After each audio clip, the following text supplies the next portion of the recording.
palavra de Deus diz: reinarás e reinarás em vida.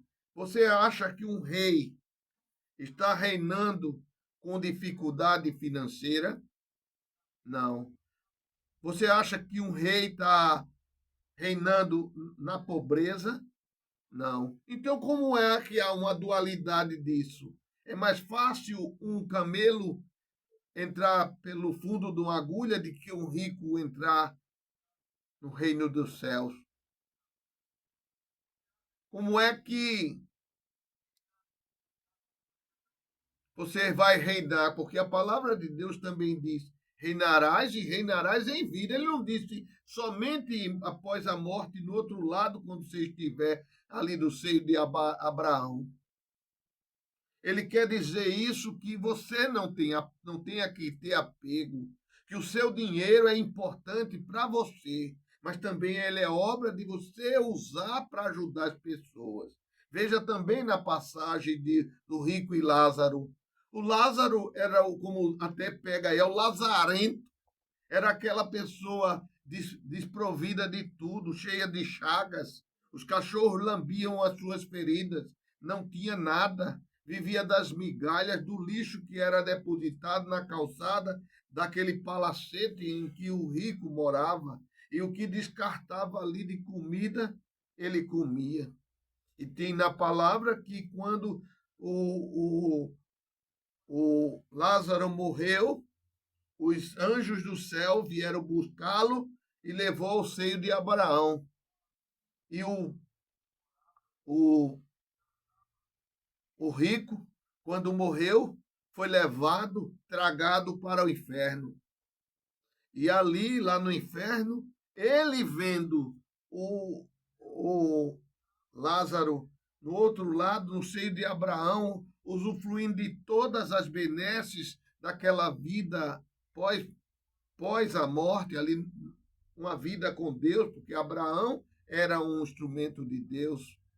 Aí o rico de outrora olhou para lá e disse: Abraão, Abraão, permita que o Lázaro, ex-mendigo de outrora, molhe a ponta dos dedos e traga e goteje um pouco na minha boca, que eu estou aqui estarrecido de sede, num calor muito grande.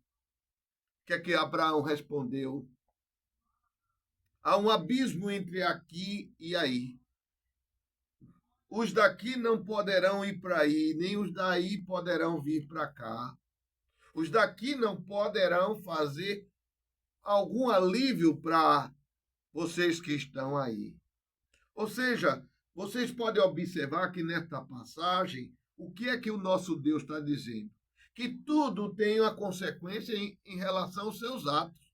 Se você tiver muito dinheiro, mas viver enclausurado ali para somente se beneficiar o seu conforto e da sua família, não entender que o dinheiro também tem que ter uma importância social, você tenha cuidado. Porque o dinheiro é também um instrumento maravilhoso, tanto para a sua vida como para ajudar obras sociais, ajudar pessoas, aliviar sofrimentos, mas também pode ser um instrumento de lhe deter no caminho contrário à salvação, lhe deter no caminho que vai levar você para o inferno. Então, esta palavra está mostrando que existe uma dualidade entre o ofertar e o dizimar de coração e o ofertar e dizimar somente para chamar a atenção, para exibição perante as outras pessoas. Se você vai fazer uma caridade, como diz, uma oferta, que o lado da face contrária não veja, que a mão de uma esquerda não veja o que a mão direita faz. Ou seja, você fazer o desprendimento com relação a seu coração para ajudar as pessoas, para favorecer as pessoas. não custa dar o que te sobra, né? E você tem a percepção, poxa, eu tenho tudo, eu tenho tudo. Já pensou, já avaliou que aquelas pessoas que estão ali nos sinais de trânsito, alguns são vagabundos, que não querem trabalhar, que às vezes já têm as bolsas que o governo dá e ficam ali nos sinais demonstrando uma situação que eles, na realidade, não estão passando uma, vamos dizer, um, uma privação completa. Alguns até, a gente tem visto aí na mídia, ficam ali numa cadeira de rodas como se fosse um, uma pessoa cadeirante, mas nem são isso. Alguns enfaixam um braço, uma perna, não é? Ou aproveita de alguma ferida, porventura, ele está apresentando para sensibilizar as pessoas. Mas você tem que ter o seu próprio discernimento. Se você sente no seu coração que aquelas pessoas, que algumas delas verdadeiramente estão precisando, não custa você fazer uma fé. Ou mesmo quando você tem convivência ou então está em algum local que seu coração toca lhe dizendo para ajudar determinadas pessoas, você deve fazer. Você deve fazer. Então, o que eu quero dizer é que não você, a sua oferta, seja diretamente em relação às pessoas, ou diretamente para a igreja, ou diretamente para as obras. Você tem que fazer com total desapego às coisas materiais. Você não pode ser igual à viúva, dar apenas aquelas moedinhas que deixou ali separada para doação. Mas o que eu quero dizer é que você pode, né? Você ganhou 10 mil, 50 mil, não custa você passar por alguma pessoa que o seu coração lhe tocou, que aquela pessoa está precisando. Você não custa, ao invés de dar aquelas poucas moedas, como foi o caso da viúva, você também não vai dar aquela importância toda que você recebeu. Mas não custa você dar R$ 100, você não custa dar a algumas pessoas alguma coisa melhor. Eu me lembro da minha mãe, que ela tinha uma empregada doméstica na casa dela, e essa pessoa pediu à minha mãe, Dona Leda, dá para que a senhora me ajudar, aparecer um barraco para que eu possa comprar, para eu morar com meus filhos. Minha mãe disse, vamos olhar o barraco, quanto é? Na ocasião, diria que se foi 5 mil.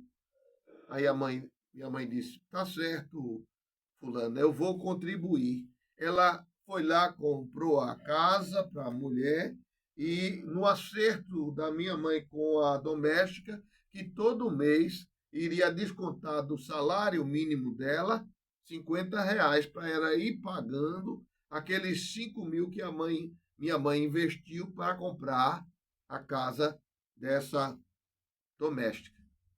Pagou um mês, pagou no segundo mês. No terceiro mês em diante, minha mãe disse: olha, fulana, não precisa mais pagar nem um centavo. A casa é sua. E ela ficou tão maravilhada, a doméstica, que o resto da vida ela ficou dizendo: é Deus no céu e a dona Leda na terra. Eu sou muito grato. Em outra ocasião, uma lavadeira que trabalhava para mim em uma clínica que eu tinha, e essa senhora chegava para mim e disse: doutor, se o senhor for na minha casa, o senhor vai chorar. São 6 filhos e meu barraco é só aquela lona que só tem a parede da frente.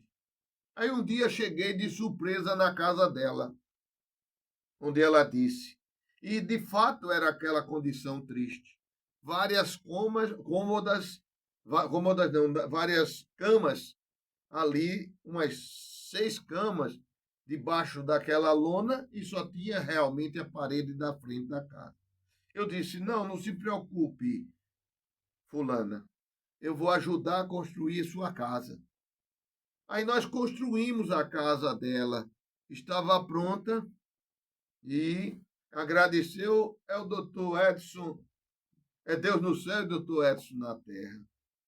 Olha, essas duas condições, tanto da empregada da minha mãe como dessa lavadeira que foi da minha instituição, todas as duas, por mais que nós fizemos a bondade, por mais que cumpríamos os nossos deveres como patrões, deveres patronais, todas as duas entraram na justiça. Uma, a lavadeira contra mim, e aquela que minha mãe deu à casa, entrou contra a minha mãe.